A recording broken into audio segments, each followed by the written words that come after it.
नमस्कार दोस्तों, मेरा नाम कमलेश है और मैं मध्य प्रदेश शहर से कुछ ही घंटे की दूरी पर मौजूद एक छोटे से गांव का रहने वाला हूं। आज मैं आप लोगों को जो कहानी सुनाने जा रहा हूं, वह मेरे जीवन में घटी एक बहुत ही भयंकर और डरावनी घटना के बारे में है। जब आप उस घटना के बारे में सुनोगे तो आपको अपने अगल बगल में रहने वाले लोगों से भी डर लगने लगेगा, क्योंकि आज की इस कहानी में जो कुछ भी मैं आप लोगों को बताने जा रहा हूं, उसको सुनने के बाद आपको यकीन होगा कि अक्सर हम इंसानों को किसी शैतान या फिर किसी जानवर से उतना खतरा नहीं होता है जितना हमें इंसानों से होता है। क्योंकि अगर माना जाए तो इस दुनिया का सबसे खतरनाक जीव अगर कोई है तो वो खुद इंसान ही है, क्योंकि एक इंसान दूसरे इंसान को जितना खतरा या फिर नुकसान पहुंचा सकता है उतना शायद ही कोई दूसरा जीव पहुंचा सकता है। मैं आपको बता दूं कि इस कहानी की शुरुआत आज से लगभग 8 साल पहले से होती है। आज से 10 साल पहले यानी कि सन 2015 के टाइम पर मैं अपनी 10वीं क्लास की पढ़ाई कर रहा था, और जिस स्कूल से मैं पढ़ाई कर रहा था वह स्कूल भी हमारे गांव से थोड़ी ही दूर थी। वह स्कूल एक ऐसी जगह पर मौजूद थी जहां पर अगल बगल के 3-4 गांवों के बच्चे वहां पढ़ने के लिए आते थे। तो हर गांव के बच्चे को ही लगभग 1 से 1.5 किलोमीटर पैदल चलकर उस स्कूल में जाना पड़ता था। दरअसल जब मैं अपनी 10वीं क्लास की पढ़ाई कर रहा था तो उस वक्त मैं अपनी क्लास के लड़कों में सबसे ज्यादा सुंदर और पढ़ाई में भी होशियार था। अब ऐसा भी नहीं था कि मेरे पढ़ाई में होशियार होने की वजह से हर किसी को ही मुझसे दिक्कत थी या फिर हर कोई मुझसे जलता था। क्लास में कुछ बच्चे ऐसे भी थे जिनको किसी से कोई मतलब नहीं था और वह अपनी मस्त रहते थे, लेकिन कुछ बच्चे ऐसे थे जिनको मेरे उतने ज्यादा अच्छे होने पर और टीचर्स का मेरे साथ उतने अच्छे बिहेवियर के कारण उन लोगों को मुझसे धीरे धीरे जलन होने लगी थी। हालांकि मैं उस चीज को जानता भी था कि कौन मुझसे जलते हैं और कौन मेरा सच्चा दोस्त है, पर मुझे उस वक्त यह नहीं पता था कि उस शख्स की वह जलन आगे चलकर मेरे लिए इतनी ज्यादा खतरनाक साबित होने वाली है। दरअसल मेरी क्लास में उस वक्त टोटल 15 लड़के थे, जिनमें से हम 3 लड़के एक दूसरे के काफी अच्छे दोस्त थे, जिनमें से एक का नाम पवन और दूसरे का नाम मनोज था। यानी कि मनोज और पवन हमेशा ही एक दूसरे के साथ रहा करते थे। हम तीनों दोस्तों में से जो विकास नाम का लड़का था वह मुंह पर तो मेरे से बड़ी ही अच्छी बातें किया करता था, लेकिन अंदर ही अंदर जब कभी भी मैं कुछ अच्छा काम करता था तो उसको काफी ज्यादा जलन होती थी, और इस बात का पता मुझे उसके चेहरे को देखकर ही चल जाता था कि मैंने इतना अच्छा काम किया है, शायद इसी वजह से इसको बुरा लग रहा है। लेकिन फिर 10वीं क्लास की पढ़ाई पूरी करने के बाद जैसे ही हम लोग 11वीं क्लास में जाते हैं तो किसी और स्कूल से एक लड़की अपनी 10वीं तक की पढ़ाई पूरी करने के बाद हमारे स्कूल में आकर 11वीं क्लास में एडमिशन लेती है। अब 10वीं क्लास तक तो हमारे साथ जो लड़कियां पढ़ रही थीं वह तो हमारे ही गांव की अगल बगल की रहने वाली थी, लेकिन वह जो लड़की 11वीं क्लास में आई थी वह किसी और ही गांव की रहने वाली थी। वो हमारे ही गांव के बगल में अपनी बुआ के घर पर रहकर यहाँ पढ़ाई कर रही थी। पिछले जिस स्कूल में वह पढ़ रही थी वह स्कूल सिर्फ 10वीं क्लास तक का ही था। इसी वजह से उसे मजबूरी में वहां से हमारे स्कूल में दाखिला लेना पड़ा था। लेकिन जिस दिन से वह लड़की हमारी क्लास में आई थी उस दिन से क्लास के सभी लड़के उसके ऊपर लट्टू हो रखे थे। शुरू में तो मैंने उसके ऊपर ज्यादा ध्यान नहीं दिया, क्योंकि पिछली 10वीं क्लास में मैंने टॉप किया था और मेरे दिमाग में यही था कि मुझे सिर्फ पढ़ाई करके आगे की क्लास में भी टॉप करना है। लेकिन वह जो लड़की हमारी क्लास में नई आई थी वह दिखने में इतनी ज्यादा अट्रैक्टिव थी कि कोई भी लड़का उसको देखकर उससे बात किए बिना रह ही नहीं सकता था। फिर धीरे धीरे हमारी क्लास स्टार्ट होने लगी और 1 से 1.5 महीना बीतने के बाद एक दिन अचानक से ही मेरी उससे बातचीत हो जाती है। जब उससे बातचीत होती है तो मुझे उसके नाम के बारे में पता चलता है। उस लड़की का नाम सोनम था। अब जो सोनम नाम की लड़की हमारी क्लास में आई थी उसके वहां आने के लगभग 1.5 से 2 महीने के बाद ही सभी टीचर्स को और क्लास के सभी बच्चों को इस बात का एहसास हो गया था कि वह भी मेरी तरह ही पढ़ाई में काफी ज्यादा इंटेलिजेंट है। यानी कि उसके आने से पहले तो क्लास में मेरे को पढ़ाई के मामले में टक्कर देने वाला कोई भी दूसरा लड़का या लड़की नहीं था, लेकिन जब से सोनम आई थी तब से सभी टीचर्स मुझे एक बात बोलने लग गए थे कि कमलेश, अब थोड़ा संभल के रहना, एग्जाम में तेरे को टक्कर देने वाला दूसरा बच्चा क्लास के अंदर आ गया है, कहीं ऐसा ना हो कि तू सोनम से पीछे छूट जाए। अब जब सभी लोग ऐसा बोलने लगे थे तो मेरे बीच और सोनम के बीच एक अलग सा ही कंपटीशन हो गया था।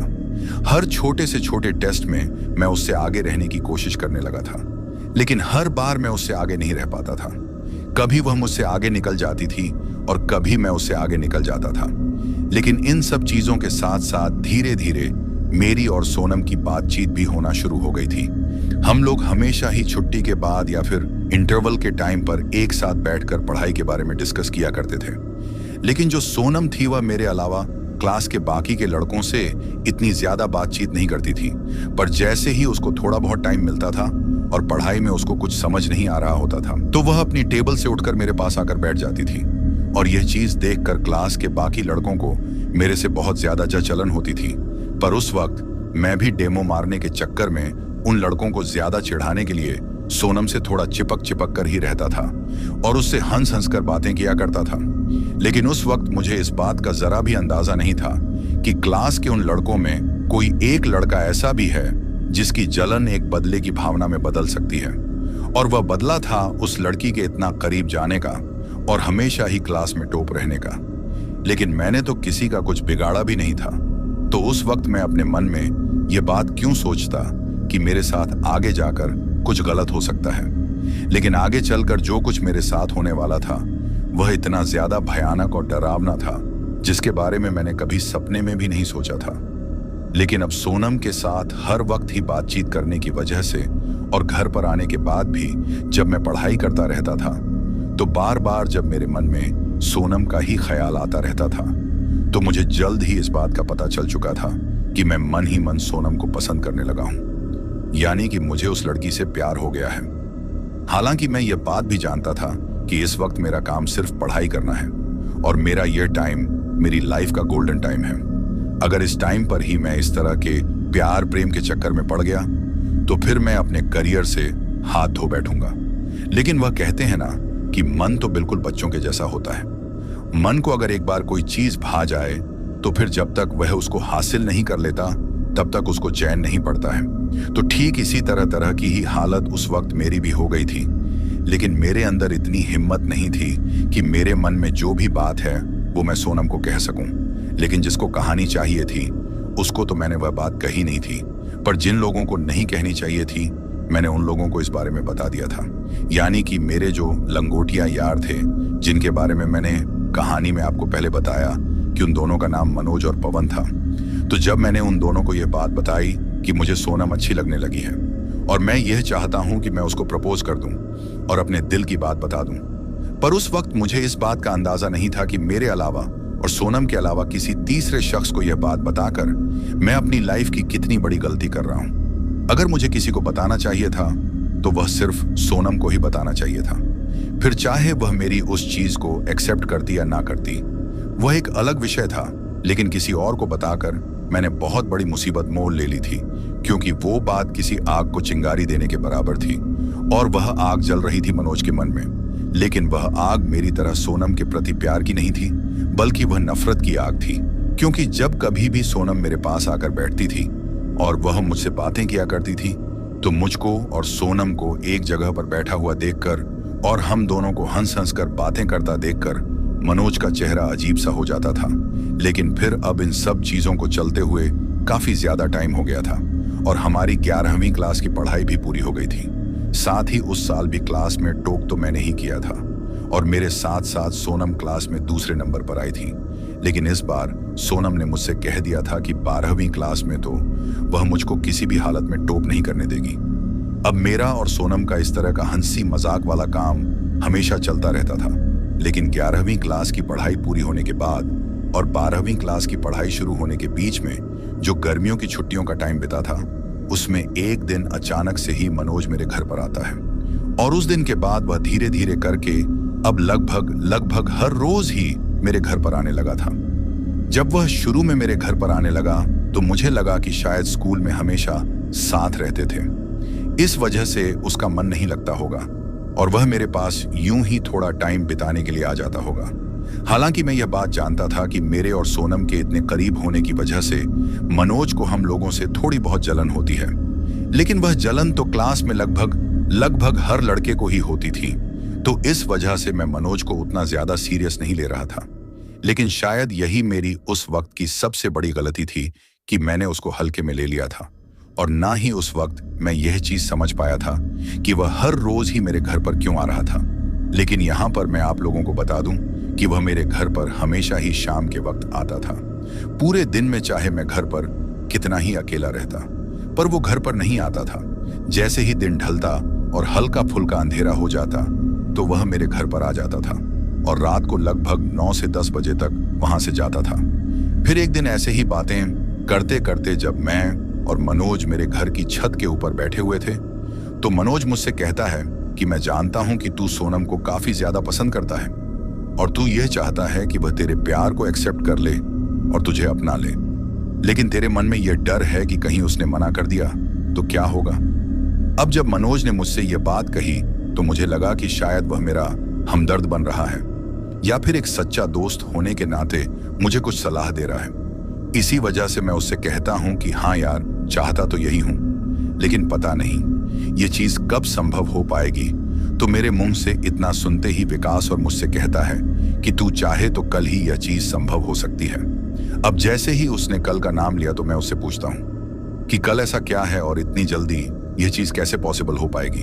तो मनोज मुझसे कहता है कि मेरे घर की तरफ जो रास्ता जाता है उसके पास से ही एक रास्ता बगल में जो जंगल है उस तरफ जाता है और उसी रास्ते पर थोड़ा आगे जाने के बाद एक ऐसा पेड़ है जिसके नीचे खड़े होकर थोड़ी बहुत पूजा पाठ करके अगर कुछ अपनी मन की विश मांगी जाए, यानी कि अगर वहां पर अपने मन की इच्छा बताई जाए तो बहुत जल्द ही उस इंसान की वो मन की इच्छा पूरी हो जाती है।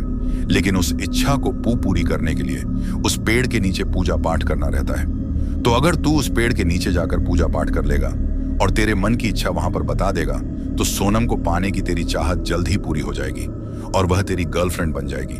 अब जैसे ही मैंने मनोज के मुंह से यह बात सुनी तो मैं थोड़ा बहुत खुश होने के साथ साथ बड़े ही अचंभे में भी पड़ जाता हूं, क्योंकि मनोज का घर भी मेरे घर से कुछ ज्यादा दूर नहीं था, बल्कि उसका घर मेरे घर से लगभग 1 से 1.5 किलोमीटर ही दूर था।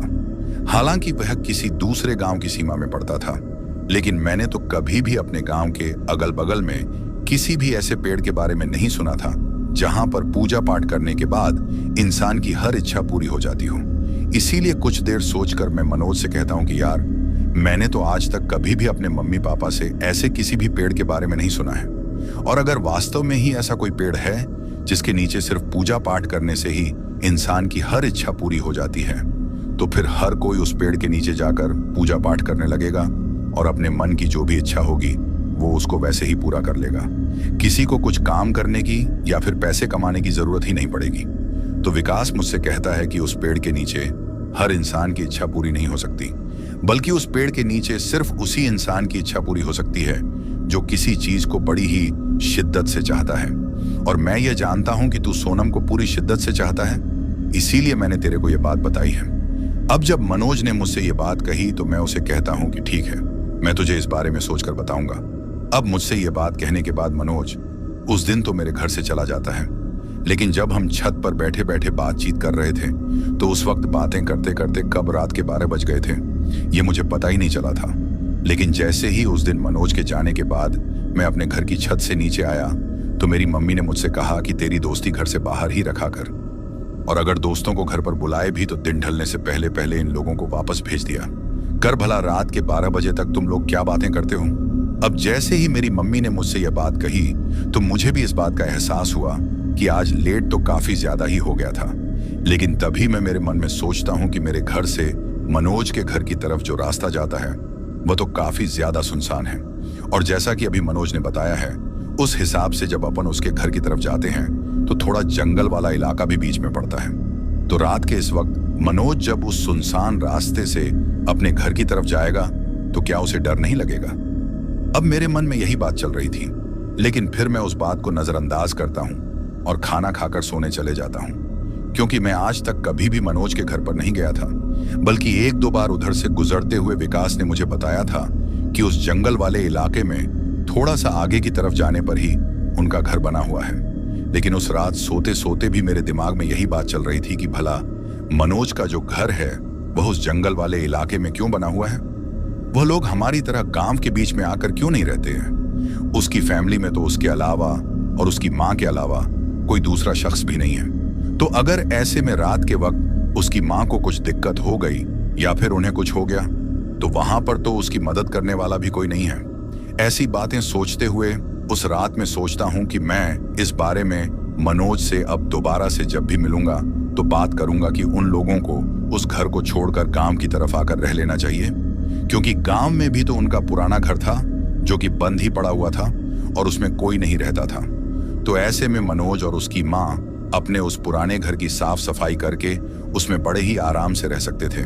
पुराने घर के अगल बगल में तो गांव के दूसरे लोगों के काफी सारे घर हैं। तो ऐसे में अगर रात को कभी कोई दिक्कत हुई या उन्हें कोई भी जरूरत पड़ी तो अगल बगल के लोग उनकी मदद कर सकते हैं, क्योंकि मनोज की जो माँ थी वह भी काफी ज्यादा बूढ़ी थी। साथ ही यहाँ पर मैं आप लोगों को बता दूं कि शुरू से ही मनोज को भी एक ऐसी बीमारी थी जिसकी वजह से उसके शरीर की जो त्वचा थी, यानी कि उसकी जो स्किन थी, वह अपने आप ही जिस तरीके से किसी इंसान के सिर के बाल झड़ते हैं उसी तरीके से झड़कर नीचे गिरती रहती थी। और जहां कहीं से भी उसकी वो स्किन झड़कर नीचे गिरती थी वहां पर बिल्कुल कुछ सफेद सफेद सा मांस के जैसा दिखाई देने लगता था। लेकिन मनोज का कहना था कि वह उसकी नई स्किन है जो थोड़े ही दिनों में नॉर्मल हो जाती है, और वह बीमारी मनोज को जन्म से ही थी। लेकिन वह बीमारी किस वजह से थी यह आज तक भी किसी को समझ में नहीं आ पाया है। लेकिन उस बीमारी की वजह से कभी कभार तो विकास का चेहरा इतना ज्यादा डरावना हो जाता था कि जब कभी वह स्कूल में भी पढ़ने आता था तो टीचर उसको बोलते थे कि वह अपने चेहरे पर कपड़ा डालकर रखें ताकि दूसरे बच्चे उसके चेहरे को देखकर डरे नहीं। क्योंकि कभी कभार ऐसा होता था कि विकास के चेहरे के एक तरफ की जो स्किन होती थी वह पूरी की पूरी बीच बीच में से झड़कर नीचे गिर जाती थी, जिसकी वजह से उसकी अंदर की जो बिल्कुल सफेद सफेद स्किन होती थी उसके कारण उसका चेहरा काफी अजीब सा हो जाता था और उसको देखकर ऐसा लगता था कि जैसे वो कोई इंसान नहीं बल्कि कोई भूत है। लेकिन फिर एक हफ्ते के टाइम के बाद वो स्किन दोबारा से नॉर्मल हो जाती थी और उसका चेहरा ठीक हो जाता था। लेकिन यह चीज सिर्फ उसके चेहरे तक ही सीमित नहीं थी, बल्कि उसके पूरे के पूरे शरीर की चमड़ी अपने आप ही झड़ कर नीचे गिरती रहती थी। दरअसल जिस दिन विकास ने मुझे उस पेड़ के नीचे जाकर पूजा करने की बात कही थी, उससे अगले दिन वह फिर से मेरे घर पर आता है और मुझसे कहता है कि तूने क्या सोचा उस पेड़ के नीचे पूजा करने के बारे में। तो अब क्योंकि मुझे भी साक्षी का साथ चाहिए था तो इसी वजह से मैं उस चीज के लिए उसे हाँ कह देता हूं। मेरे हाँ कहते ही वह मुझसे कहता है कि ठीक है, तो तुम कल रात को ठीक 12 बजे मुझे मेरे घर की तरफ उस चौराहे पर मिल जाना। मैं पूजा की सारी सामग्री की तैयारी करके तुझे वहीं पर मिलूंगा। उसके ऐसा कहने पर मैं उसे आने के लिए हाँ कह देता हूं। और उसके बाद मैं उस दिन सोच रहा था कि मनोज मेरा कितना अच्छा दोस्त है। अपने खुद के इतने बीमार होने के बावजूद भी वह मुझे और साक्षी को मिलाने के लिए इतनी कोशिश कर रहा है। लेकिन उस वक्त मुझे इस बात का जरा भी अंदाजा नहीं था कि जैसा मैं सोच रहा हूं वैसे बिल्कुल भी नहीं हूं, बल्कि जो कुछ भी था वो उसका बिल्कुल उल्टा था जैसा मैं सोच रहा था। अब अगले दिन शाम के वक्त मनोज मेरे घर पर नहीं आता है। जब वह घर पर नहीं आया तो मुझे लगा कि शायद आज वह पूजा की सामग्री की तैयारी में लगा हुआ होगा, क्योंकि उसने मुझे रात के 12 बजे गांव के बगल में उस चौराहे पर आने के लिए कहा था। इसीलिए अब मैं रात होने का इंतजार करने लगता हूं और लगभग 10 बजे के आसपास में मैं खाना खाकर घर वालों की नजरों में अपने कमरे में जाकर सोने का नाटक करने लगता हूं। फिर मेरे मम्मी पापा भी रात के लगभग 11 बजे तक टीवी देखने के बाद अपने कमरे में सोने चले जाते हैं। अब उनको सोए हुए लगभग आधे घंटे से भी ज्यादा का टाइम हो गया था।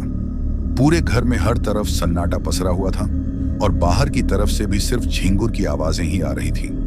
इसीलिए मैं उस मौके का फायदा उठाकर धीरे धीरे अपने कमरे से बाहर निकलता हूं और फिर अपने ही घर की गली में पाइप से होते हुए नीचे उतरकर घर की 4 दीवारी को पार करके मैं घर से बाहर निकल गया था और फिर दबे पांव अपने गांव के बगल से जो सड़क जा रही थी उस पर जाने लगता हूं, क्योंकि वही सड़क उस जंगल वाले इलाके की तरफ जाती थी जहां पर मनोज का घर बना हुआ था और जहां आने के लिए उसने मुझसे कहा था।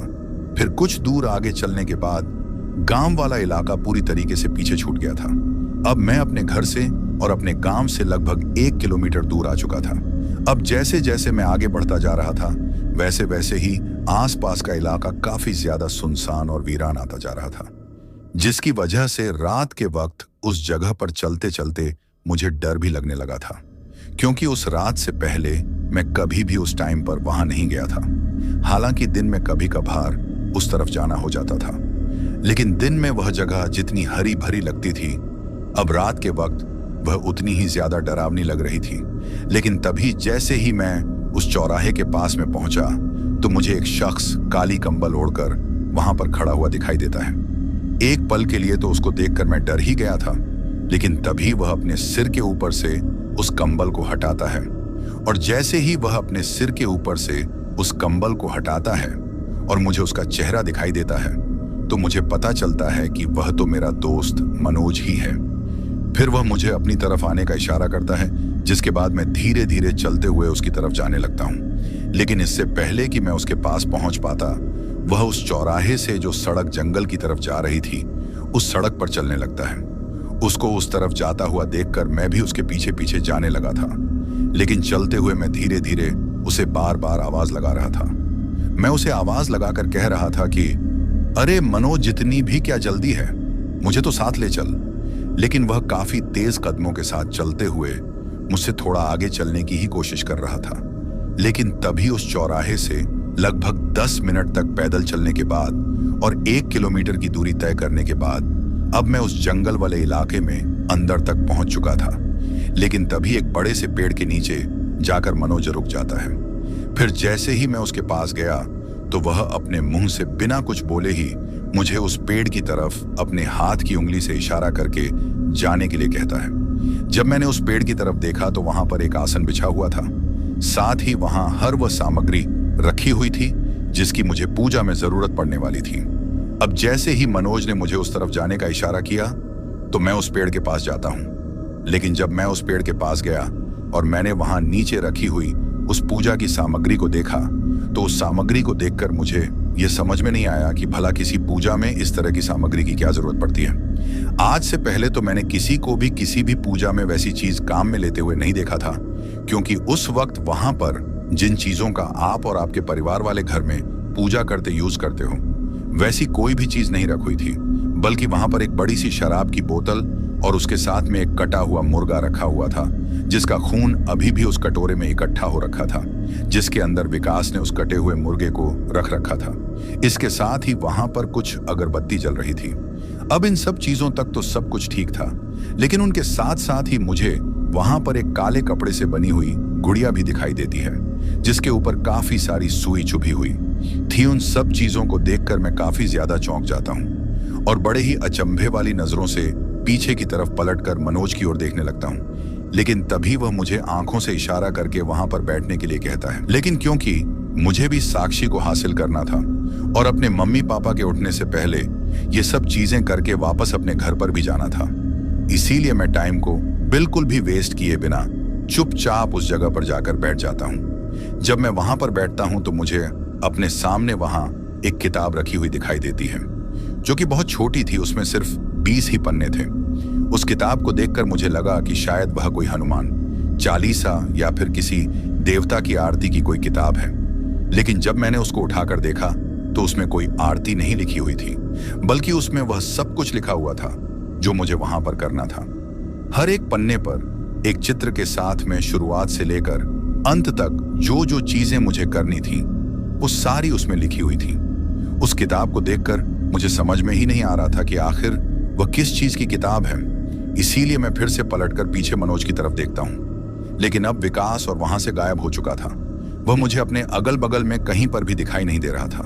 अंधेरे से घिरे हुए उस जंगली इलाके में मैं अकेला ही उस पेड़ के नीचे बैठा हुआ था। लेकिन उस वक्त मैं इतना ज्यादा डर चुका था कि मैं मनोज को वहां से बैठा बैठा आवाज भी नहीं लगा रहा था।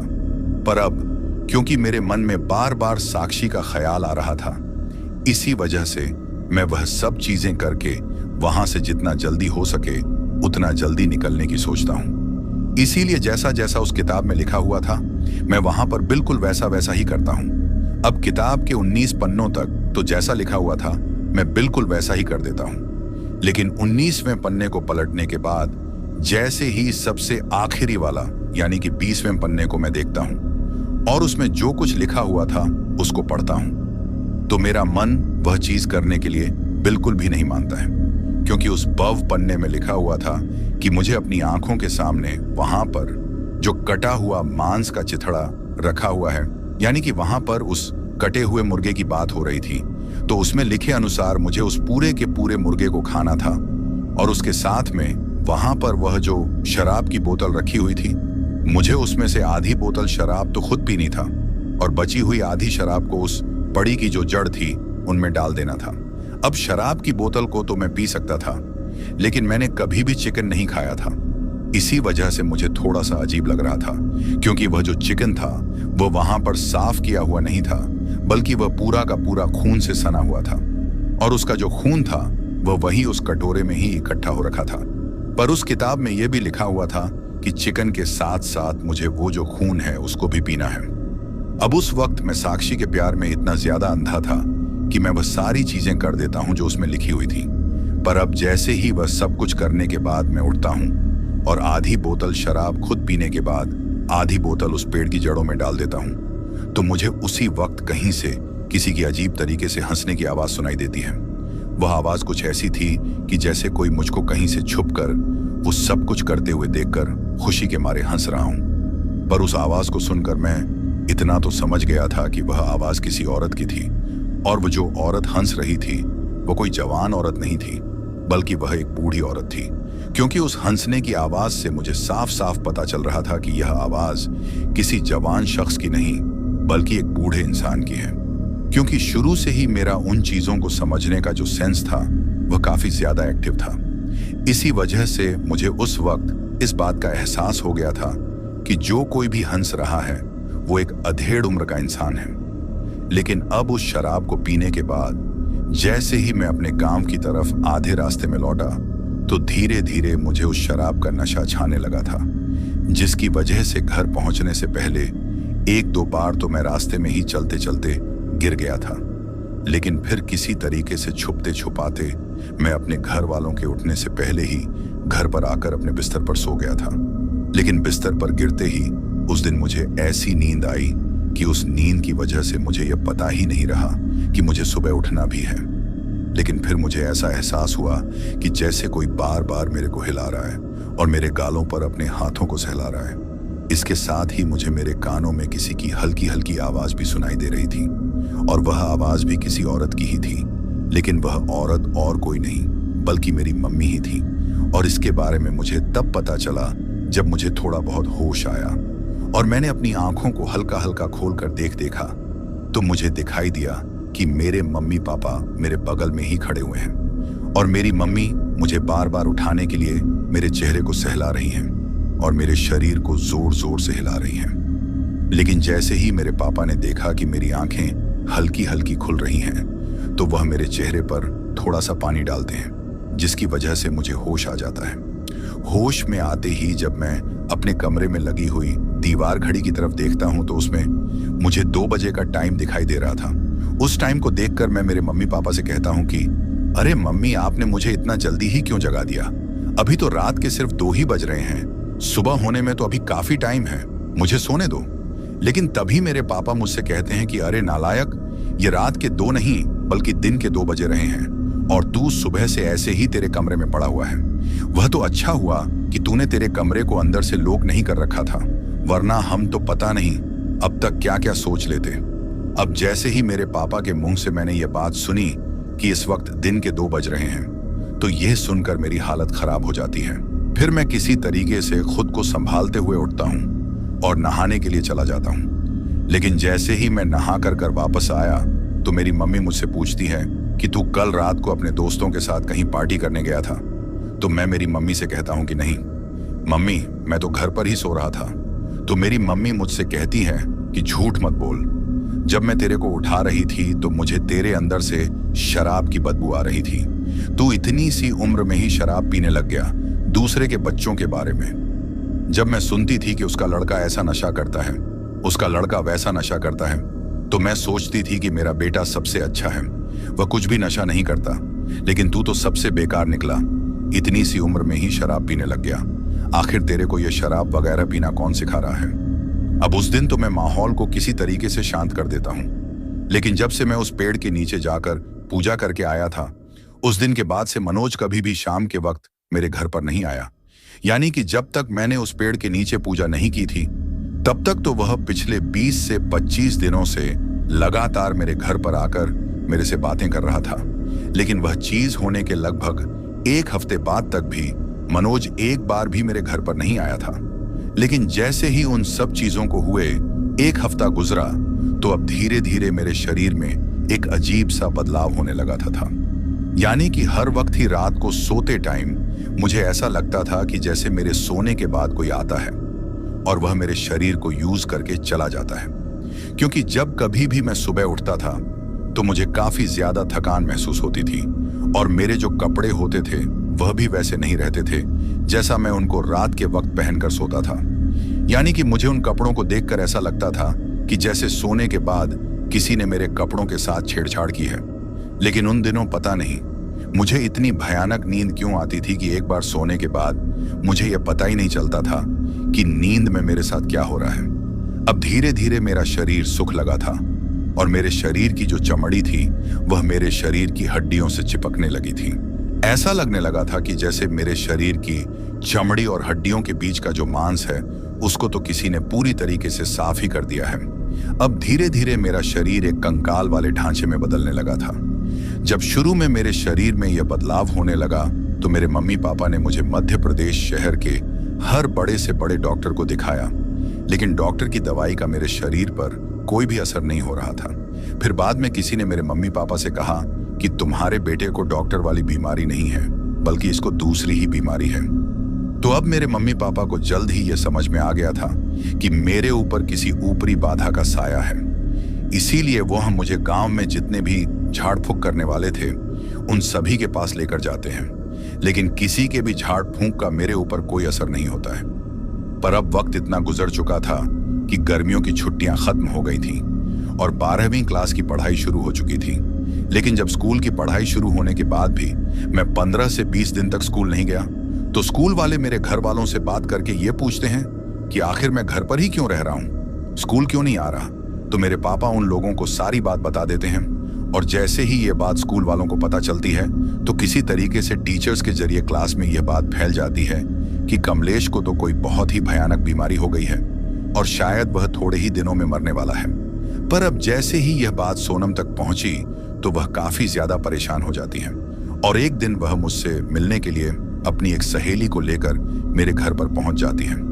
पर जैसे ही वह मेरे घर पर आती हैं तो मेरे को उस हालत में देखकर उसकी आंखों में आंसू आ जाते हैं। लेकिन अब धीरे धीरे मुझे भी यह चीज समझ में आ गई थी कि मेरे साथ यह सब कुछ उसी दिन से होने लगा है, जिस दिन रात के वक्त जाकर मैंने उस पेड़ के नीचे पूजा की थी। तो अब मैं मेरे मन ही मन में सोचता हूं कि अब मुझे इन सब बातों के बारे में अपने घर वालों को बता देना चाहिए। इसी वजह से जिस दिन सोनम आकर मुझसे मिलकर गई थी, मैंने उसी शाम को अपनी मम्मी को अपने पास बैठाकर उन्हें हर वो बात बता दी थी जो मैंने की थी। मेरे मुंह से वो बात सुनते ही पहले तो मेरी मम्मी गुस्से के मारे उसी हालत में मुझे खींचकर एक चाटा मारती है, लेकिन फिर चाटा मारते ही मेरे गले से लिपटकर जोर जोर से रोने भी लगती हैं और मुझसे कहती हैं कि तूने क्यों किया ऐसा। क्या तुझे पता नहीं है कि वह जो मनोज की माँ है उसको गांव वालों ने किस वजह से गांव से बाहर निकाला था? तुझे क्या लगता है कि वह अपनी मर्जी से इस गांव से बाहर जाकर रह रही है? नहीं, ऐसा नहीं है, बल्कि उसको गांव वालों ने ही उसका गांव के अंदर जो पुराना घर है उसमें से निकाला था, और उसी के बाद से ही वह औरत गांव के बगल में जाकर उस जंगली इलाके में रहने लगी थी। क्योंकि वह औरत कोई ऐसी वैसी औरत नहीं है, बल्कि वह एक बहुत बड़ी तांत्रिक औरत है जो कि अपनी जवानी के टाइम से ही तंत्र मंत्र करती आ रही थी।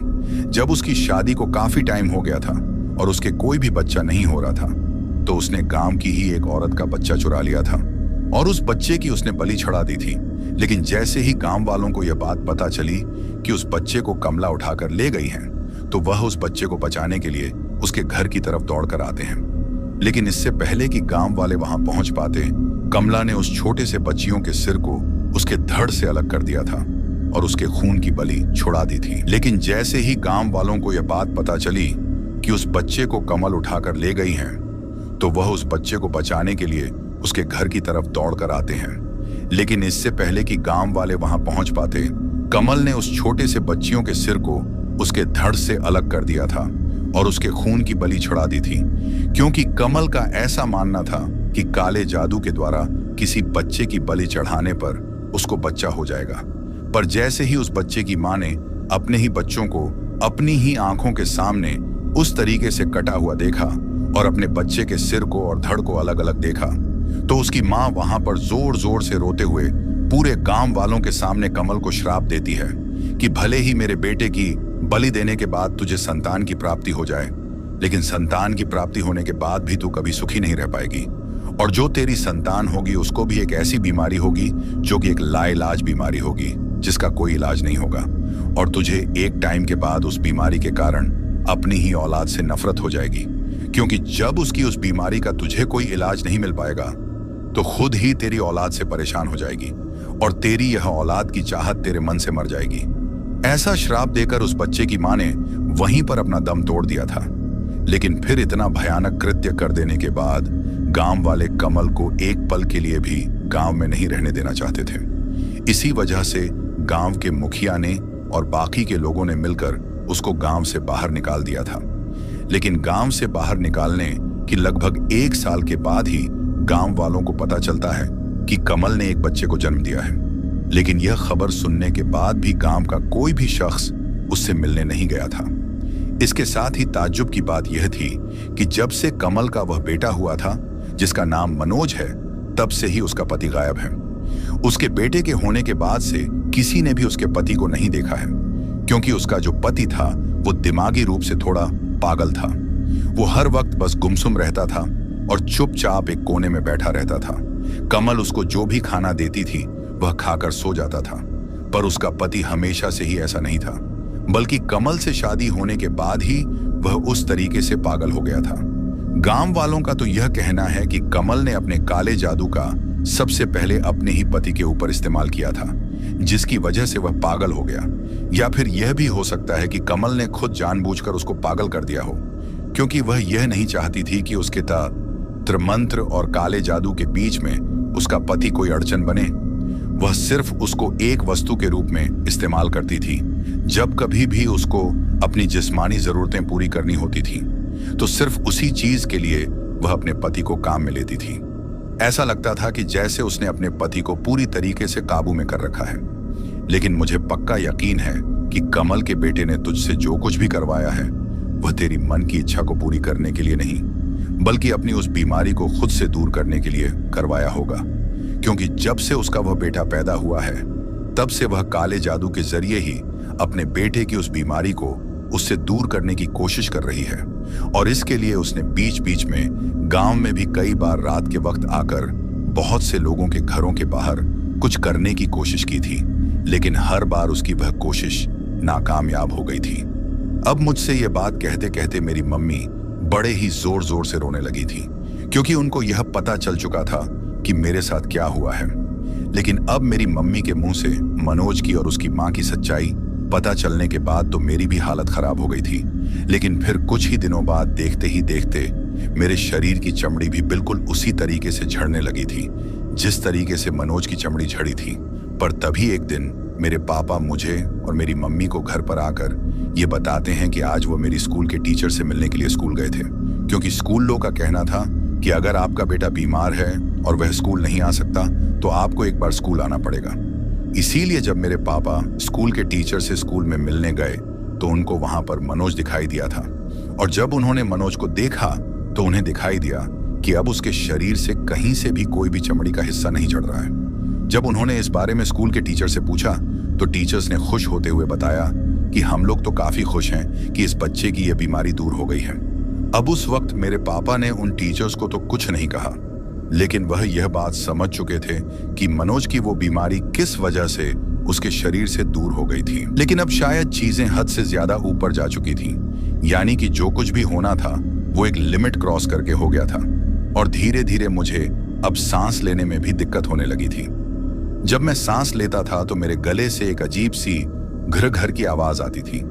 इसी वजह से मेरी मम्मी मुझे और मेरे पापा को लेकर मेरी नानी के घर चली गई थी, जो कि मध्य प्रदेश के ही पास में एक बड़े से गांव में था।